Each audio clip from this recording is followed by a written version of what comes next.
All right, guys, I got Quentin Monden with me. How's it doing, brother? Good, man. Good. Slide back a little bit, yeah, just so we can make sure we get it.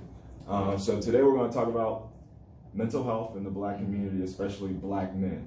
And so I just want you to give the viewers a little bit of a background on who you are, how you got involved with mental health and being an advocate, a coach, and somebody involved in that, and just some of your experiences. Sure. So my official title is the Consumer Council Representative for Nami, the National Alliance on Mental Illness of Ohio. Okay. And so I also serve as a state trainer for one of their signature programs, Nami Connections, Recovery Support Group. So it's a group that meets weekly for anyone with a mental health condition that can attend, and we talk about diagnosis, we talk about interpersonal relationships, coping techniques, and then also community resources. Okay. So I first got involved as what we call a consumer. Right. So I went to a support group, just like the ones that I facilitate and train people to lead now. Okay. And first time I was really scared because I was coming out of individual therapy, but I was encouraged to go. So, and was the therapy, was that something that you were encouraged to do, or you did on your own? Yeah, it was voluntary. It was an option because really going even further back, I was diagnosed in college with depression. And I think that's something I want to talk about too, like how, because even college, I think sparks a lot of the mental health things too, because of the stress in school, just in general, the pressure to succeed and you know, be at the top of the class, A's and B's, follow tests, but then life happens too. So go into a little bit of detail about your college experience and what triggered that mental health issue or thing that happened in your life. Yeah, so for me, I guess I could say it started in 2007. So at that time, I was like a junior at Montclair State University. And so I remember coming into that fall semester feeling heavy. It felt like my personal field of gravity had been turned up. And so, you know, you move in, I was in an apartment, right? You usually move in, you got your groceries, you got your supplies, all that stuff. But I hadn't taken anything out. It was just sitting on, just sitting in the corner. All the stuff was there. I just have So basically, it was just a lot for you. Yeah, and I think because I worked during the summer. I worked every summer. I did a summer job, and then I was even in campus extracurriculars doing very involved e-boards. So I was doing all that stuff and work, and then of course the normal stress load of being a full-time student. So I had all that going, and of course family stuff, obligations we all have. So it was a lot, and I just didn't really think much of it until I'll never forget. One day, waiting for the shuttle to go on the main campus from my apartment, I missed the shuttle. So, I'm booking it. I'm like, oh man, I got this class. I'm like, And then halfway, like the halfway point before you hit main campus, I just stopped. And I'm like, what am I doing? And I'm like all out of breath, tired. And I turned around, I just walked back to my apartment. It ain't even worth it. I was like, it's not even worth it. I said, I'm gonna be late. Coming all hot and bothered, upset. Like, I'm just, I'm just gonna miss this class. So, chalk it up. Right. But shortly after that, it was a series of not going to class. And then eventually not leaving the apartment. And then eventually not even leaving my room. And the following months, everything just stopped. I stopped being able to sleep. I stopped eating, personal hygiene, bathing, and just eventually stopped getting out of bed. And what really made a difference was Thanksgiving break. Talked to the dean of students. So the dean of students also happened to be a member of the church denomination I was a part of. So we had a relationship. She knew my family, all that. So after Thanksgiving break, as I went home, I was just laying in bed, gonna pass, and I contacted her, and I made an appointment. Did anybody recognize that? No. Unfortunately, I think, I remember my dad's like, you okay? And I'm like, all right, But he was just like, all right, But I was like, I'm really off. And so I remember early on, a few years ahead, I had some issues, and she said to me, she's like, Quentin, do you think you might have depression? So I was like, remember that. Yeah. I remember that conversation. I said, "Oh no, I don't think it's that bad. I'm good, Right. Yeah. So then it's also the stigma of words, right. So we hear depression, and we think like, yo, it's over. You know what I mean? And we don't understand these subtle contexts. Yeah. But yeah, even like I was talking to some like the white ladies for this equal UA stuff. I'm like, y'all gotta say something. Like, y'all the ones that voted Trump in. It wasn't nobody else. Like, hey.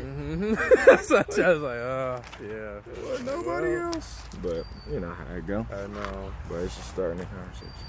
All right, so we're back. Change of scenery. But we'll edit it together. Obviously, people are going to see this. But we're going to pick up where we left off with just your story. Right. We were leaving off. We were just basically talking about how college, and then, you know, the perception of being labeled, you know, having depression or living with depression or experiencing, you know, depression symptoms. And so, yeah, I was in denial because I was like, oh no, it's not that bad. I'm good. You know, I'm just having a rough period. You know, rough patch. We shrug it off a lot because that's what we're accustomed to doing too. You gotta think you were at an age where now you're coming into your manhood. Right. You know what I mean? But we've always been conditioned to suck things up.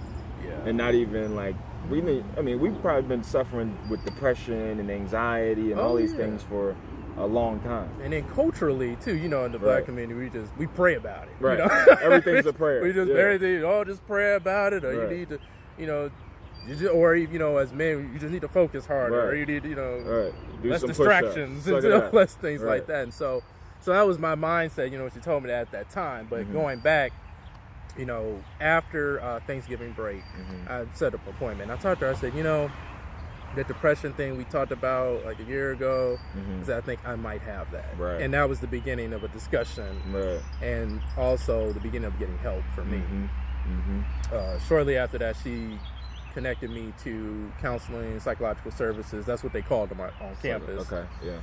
And so after that, I met with the director of that, who was also one of the therapists, and I was diagnosed with major depression disorder. And so that's what started all for me. Yeah.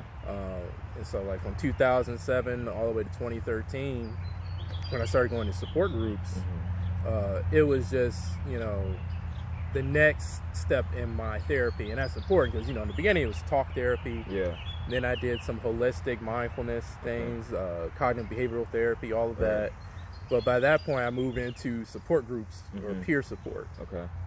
And so that was just being around other people. Other people that live with anxiety, depression, bipolar disorder, schizoaffective, whatever their particular mental health challenge is.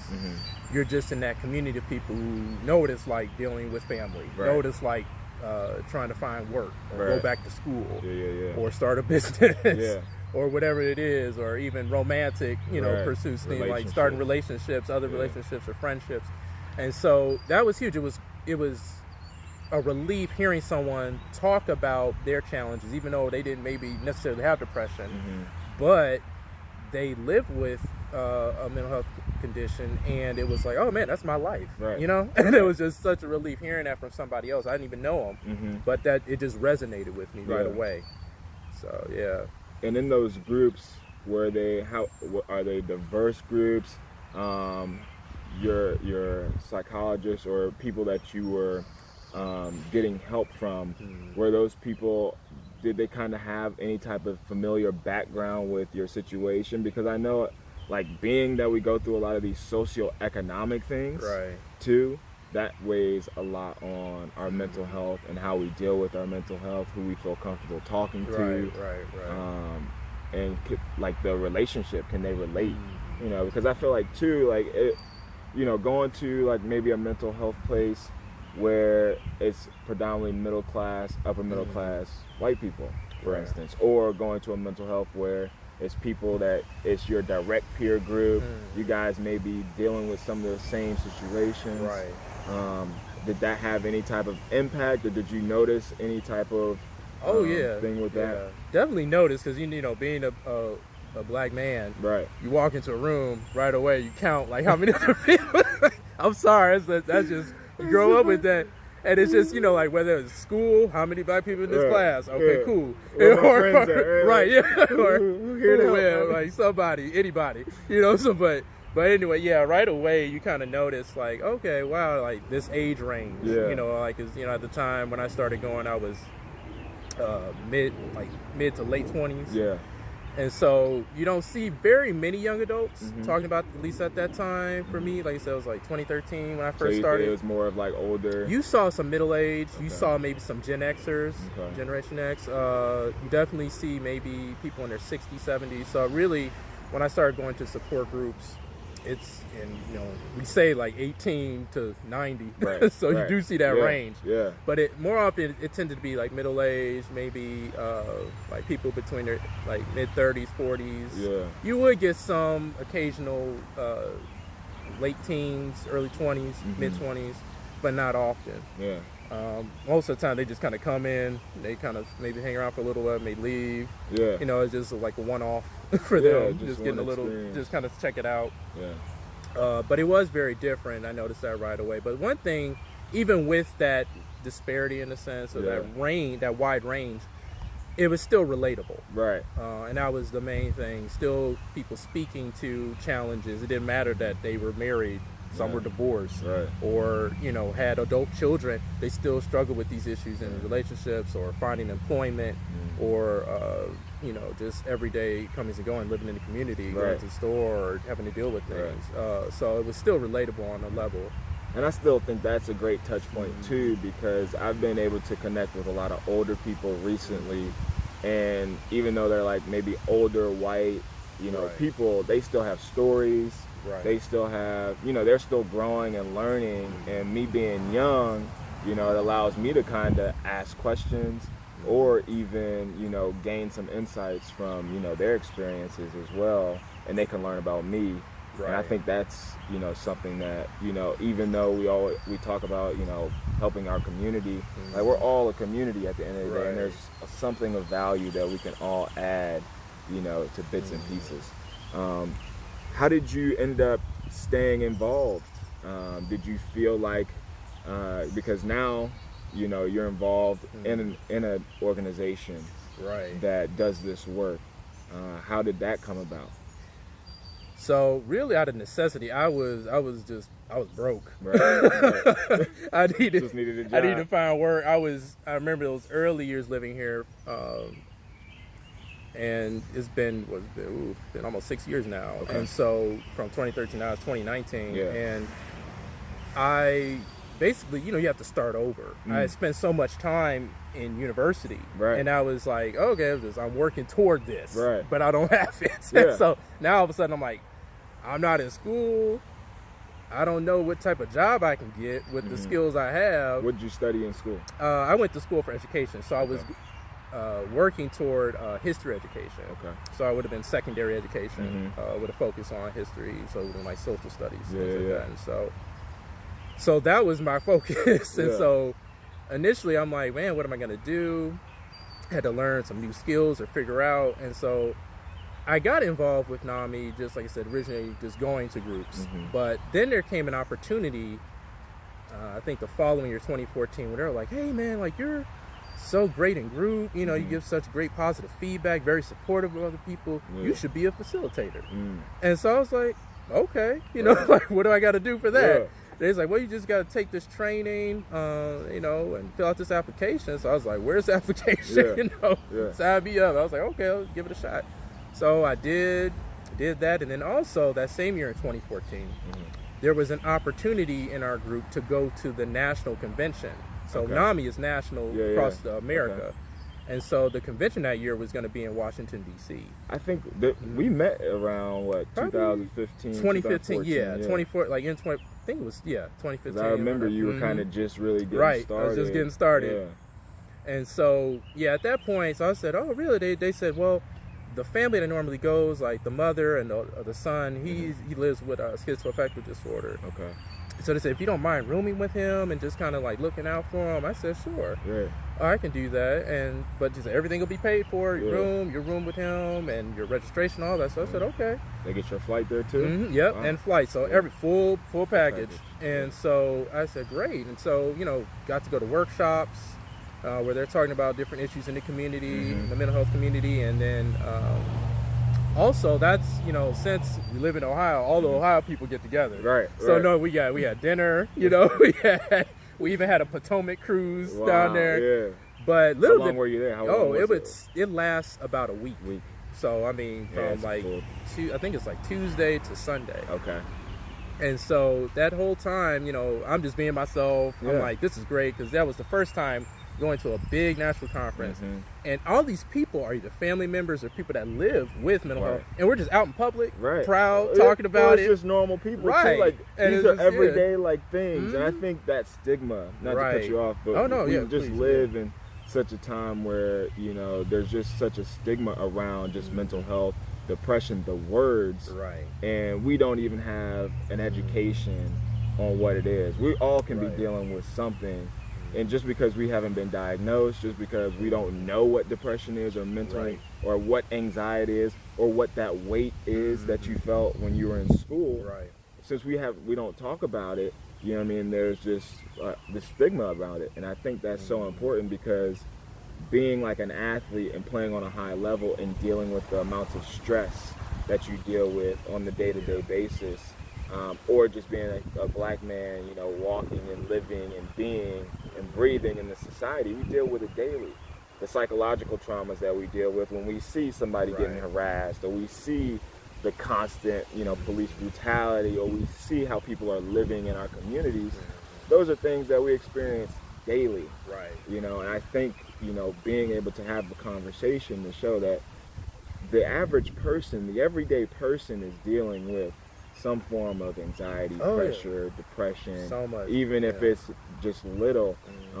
But background also helps. If you have a family, a support system. If you have, just think about it. If you weren't able to go to college, what are the chances that you would have been able to have those resources that you have? Because a lot of times these institutions and organizations, that's where the resources are. So the only way you get attached to them is by being a part of the organization. And it kind of trickles down. Now you get a job, now you get opportunities.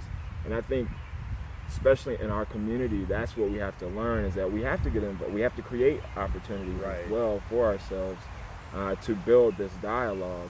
And so that's essential, to us just living, you know what I mean, and learning how to deal with some of the things that we go through on a daily basis. What are some of the things that you've learned help you in the process of when you were dealing with it, besides the support groups, and then now that you are on the other side of things and facilitating, what are some of those practices that help you? Yeah, so I know for me, we talked about support, but education was huge. So I had to re-educate myself, learning about diagnosis, learning about... I don't even think that's re-education, though. That's just... Actually, it's just additional education. Really, that's true. We just learned. I had to learn new terms, new resources, and what's available in our community. What each department or organization does. So, for example, Adam H. Board, Alcohol, Drug, and Mental Health Board, pretty much in every city, county, they have so many programs, but they also have housing programs. And other issues that they deal with. And then there's Mental Health America, Mental Health First Aid. They each have their own, pro bono counseling, to other things. So it's just knowing about that and providing those resources, man, I need a little help. Boom, you can talk to them. That was huge. Where to go, I think, is important too, because also treatment for a lot of things is expensive. Yes. So, a lot of times, especially in our community, we don't have maybe health insurance. Or we don't have those school resources and counselors. Or maybe we aren't a part of a church, or the church doesn't have any type of mental thing. So knowing how to find the external resources that are available that people have already done the work, and you kind of just have to know where to go to find it, and connect it is important. And even getting there, because now transportation. Exactly. Especially we live in a place where transportation is very limited. If you not everybody, a car is a luxury. You know, you might need a parent to drive you, but what if you're in a single parent household? Right. You know, or so, you've got a job and you can only get around so often throughout the day or the week. Yeah. So, you got kids, and you know who's gonna watch the kids. So there's so many little barriers that we are hindered by. That if you look at a lot of other communities, they may have even just mom and dad there to drive them to a certain place or help them pay for, you know, these expenses. And that's one of the things I think really is important too, because we deal with those things. You know, you come from a family where you have a mom and a dad and a structure to kind of facilitate and help and be, you know, comfortable in that, but we all don't come from that. And I think it's also important to realize that we have to find our tribe. We have to find people who like a support group to really help us get over some of those barriers, and even being willing to ask for help. Yeah. How big is that, asking for help with dealing with? Yeah, it can be challenging, you know, starting those conversations about I need help and this is what's happening, this is what I'm experiencing. And so I think even the term of how to express, because I just asked my wife like probably like a week ago, do you think I'm depressed? And, you know, she's like, yeah, definitely. You know what I mean? Because me, it's like everything you just power through. Right. But then you have the thoughts like, yeah, I may be depressed. I may be like, I'm anxious. I'm anxiety. Like I'm feeling that weight. But me, like I said, I've always been conditioned to kind of power through. Right. Especially being a football player, it's all about being tough. Right. It's all about, you know, and then you do have that training where you can focus, you can be highly competitive, but you just receive so much more than the average person, and then you don't talk about it because of that fear of, you know, I'm going to be weak if I talk about, you know, that mental stuff. And that's definitely like you mentioned in sports, but even in in the Black community too, is this idea of weakness. Frailty. Right. You know, that you're like having a mental, you know, something mental is going to make you weak. And so it's, you know, like I mentioned before, like there's that perception. And of course, you know, we emphasize faith in our community too. And it's just like, oh, you're not praying hard enough, or maybe you just need to, you know, but it's not anything, it's not a defect in character. It's not, you know, anything to do with your faith. You know, it's just, it's how you process stress. It's how you, you know, really express yourself too, because it's all, that's, you know, how you like you like mentioned, you just talking to your wife Jennifer, and it's like having just really briefly exchange, you know, hey, do you think I'm feeling depressed? I feel a little off, but what's your, you know, getting her perspective, what have you been noticing that I'm not maybe picking up on? But just having that and having that ability to have that conversation is huge. Like in my family, I don't really have that, so I had to look outside of my family, and so my friends became my family. The support group became a safe space. And, you know, even surrogate aunts and uncles who understand that, like the dean I mentioned, she knew that because her husband dealt with it, so she could identify it. So she had that knowledge, and she could see it. And she had that sense of, you know, this is what, you know, this is what I've seen. I can see it here. But yeah, being also able to giving you the leeway to come back when you were ready. Right. Yeah. So putting that nugget out there. Do you think you're depressed? So then now you have so that a was connection. And then you can come back and say, hey, I think, you know, I am dealing with it. But just the fact that she took the time to say that, pulled me aside and say, what's been, you know, been noticing is a little odd, and so being able to ask for help is huge, and unfortunately not many people feel like they can, which is terrible, and, you know, on top of dealing with symptoms. But being able to ask the question or have a space, like I've been seeing more and more spaces popping up where we can ask these questions or have these discussions is huge, like you're doing right now. Online, having that, creating that space too. I think that's huge too, as I see like a lot of you know, more celebrities bringing the topic to the forefront and being able to use their platform to say and show that, hey, I'm a football player, I'm a basketball player, but I'm dealing with some mental health, and kind of taking that power and empowering other people, because people do look up to, you know, our entertainers, and because we see them all the time. They're all in our face all the time, you know. And I think that's important too, because a lot of times athletes and entertainers get dehumanized.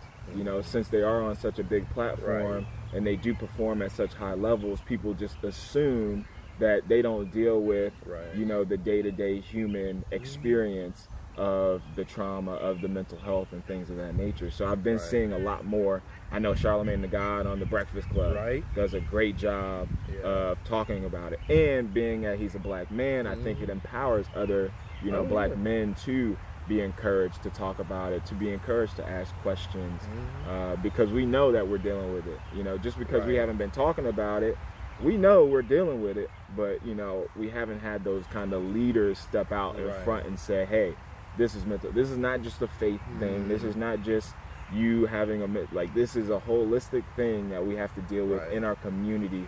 And it's been generational too.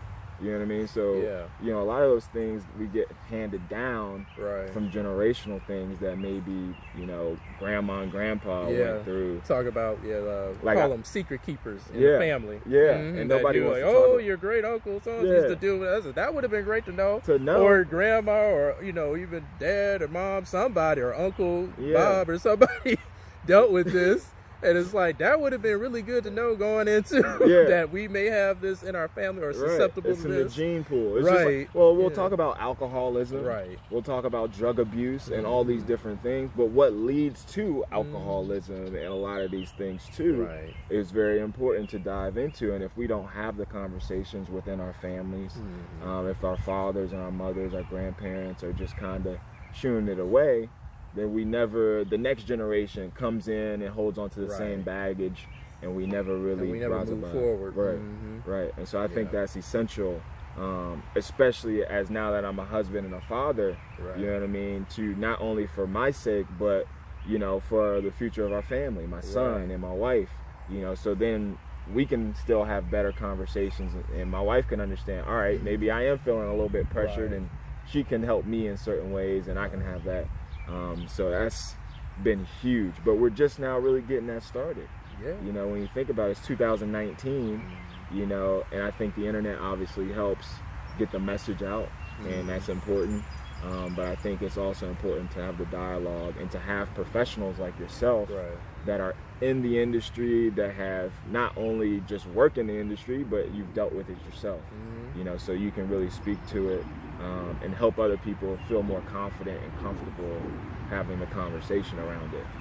So I really appreciate you for what you do and your story and sharing it. And so you already named some resources. What are some of the triggers that typically we can maybe see that may be minor,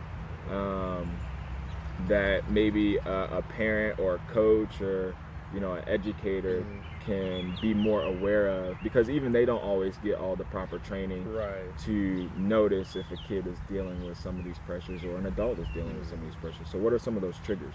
So triggers can vary for each person, since we're all different. I can know for myself, I know if I'm, you know, taking on too much to the point where I'm like possibly overwhelmed. Either run late to things or you know, trouble sleeping, you know, behavioral changes, like maybe not eating as much, like it says, sleep low patterns. Activity. Low activity, maybe not going out as much, or not wanting to, you know, or not socializing as much. You know, I enjoyed that with my friends. So those, for me, those are some signs. So for everyone else, it could be kind of different. Isolation is a big one. If, you know, you start to notice somebody that used to kick it with or hang out with, kind of like suddenly faded away, that's a sign like, oh, maybe something's going on we need to know about, something could have happened. Because, you know, isolation breeds depression. So like, you know, when you're not outside, you know, either at home ruminating or thinking about ideas or, you know, things, focusing on stress or situations, you know, anxious, you know, that's anxiety sometimes, either replaying things or overthinking things. So that's possible. One, I guess I would say, so that's one, but others, like I said, they do vary. So, I mean, even think about yourself, you know, you notice maybe your behavior is off, or you're less quick to do things, like maybe I had a list of stuff I'm gonna do today, I got my son, cool, we're gonna take this, we're gonna hit this, we're gonna hit the park, we're gonna hit the gym, we're gonna go to work, and then maybe you start canceling some appointments, right. or maybe you know you're sleeping longer than you planned for your day. Like you were gonna get started at 9, but you slept till noon. Right. You know, so it's like that's a disruption. Yeah. You know, so like those little things you may not seem like a big deal. Like, oh, I just slept in, but you've been sleeping in for like a week. Right. Right. Yeah. That's a little unusual. Yeah. Baby. So, you know, things like that, behavior you'll notice.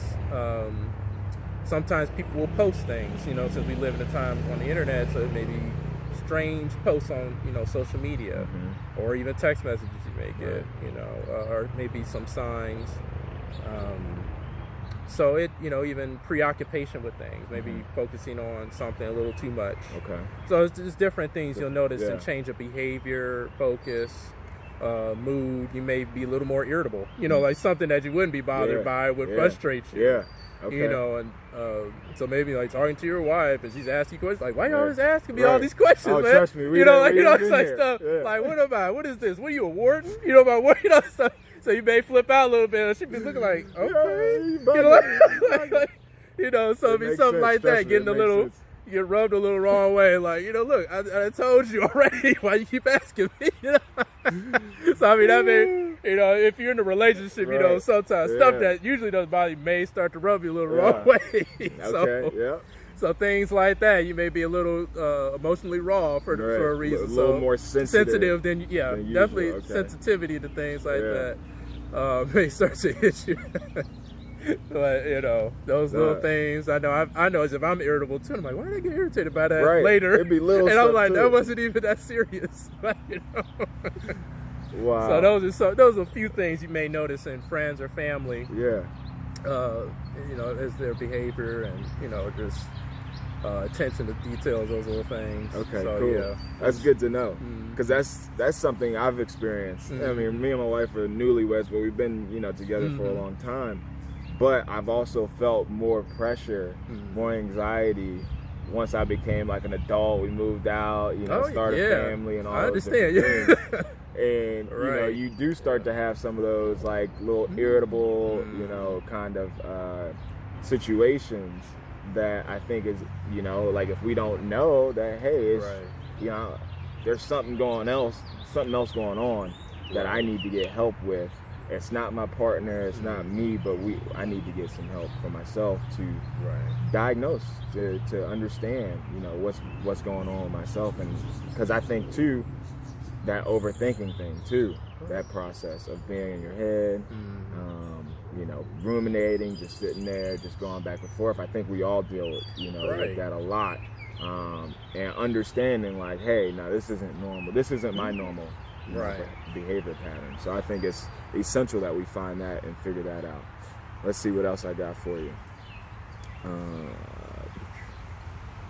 I think that's it, man. I think really, how can somebody maybe get in touch with you? What are some of your like social media handles and ways people can connect with you as, you know, maybe a mentor, advocate? Because maybe people might still be afraid to reach out or go to somebody else, but they see this conversation and, you know, they want to come to you and ask for more resources. How can they get connected with you? Yeah, so I'm listed on Nami, Ohio's website. So that's Nami, Nami, Ohio.org. And so if you go to About Me, I'm listed under Consumer Council Representative. Okay, and what's your name again? My name's Quentin Monden. And so my email is listed there. You can contact me on social media. I'm on Instagram as @Quentin Monden. So it's QUENT _Monden, my last name. Okay. I'm on Facebook. You look up Quentin Monden. I'm on that. Pretty much almost every social channel is Quentin Monden. All right, cool. So we know where you're at. So I appreciate you, Quentin, for coming out and sharing your experience with me and the viewers, man. And I really hope that this impacts, you know, the lives of a lot of people, you know, because I think it's important that we start these conversations and we continue the conversations.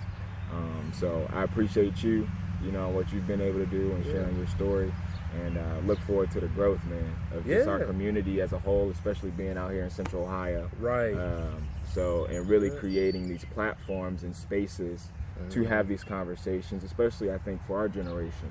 It's necessary. I feel especially with social media too now, we're dealing with more of those like internal things, like people, you know, if you don't get a certain amount of likes. Right, it's not, and that's, you know, it's, like it's the comparison. The comparison. And then, like, you know, kids are 17 years old. Oh, I gotta build a following, build a brand. I said, you're 17 years old. You know, you need to focus on your education. Sure, figuring out who you are, right? as a person. Identity, maybe. Right. You know, that's more important, right, than worrying about having a brand and sponsors and all this stuff. But I mean, you know, that's the technology that they're growing up with. You know, for us it was different, but that's what they're dealing with. But that. The you know, likes don't matter. You know, it does. Scheme of life and what life is all about.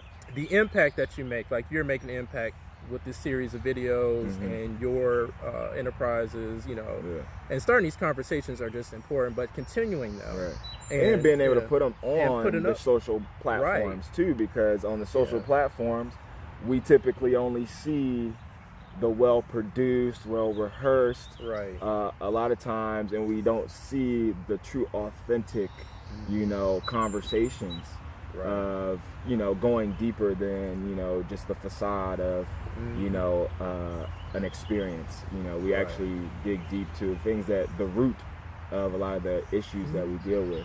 Yeah, what drives us, you know, like you're motivated, you know, to make an impact on your community, and then also for your son, for your wife, you know, and creating a better world for him as he grows, and, you know, your part in that world, so you can say, you know, this is what I did, you know, and then encourage him to do something even more impactful, you know.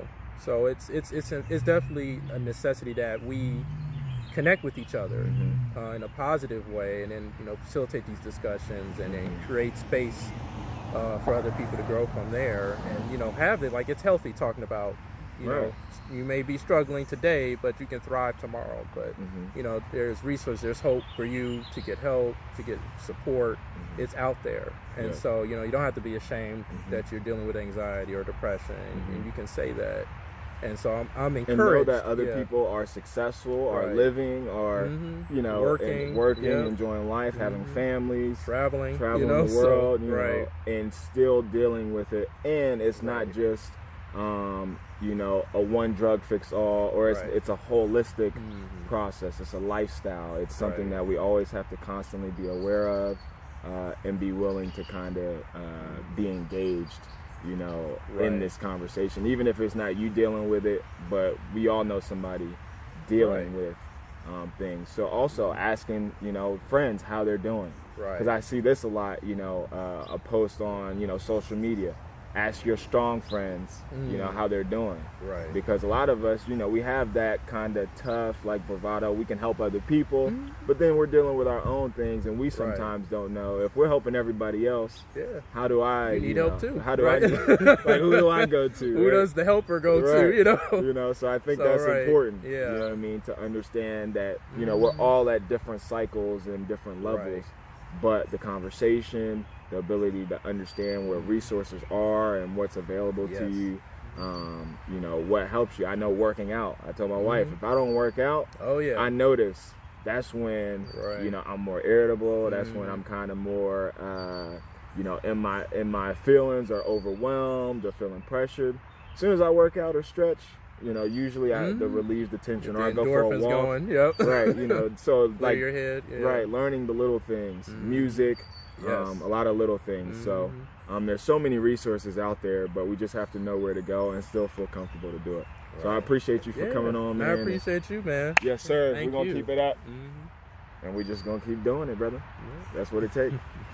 Cool. Appreciate you, man. Yeah, you too. Oh, I look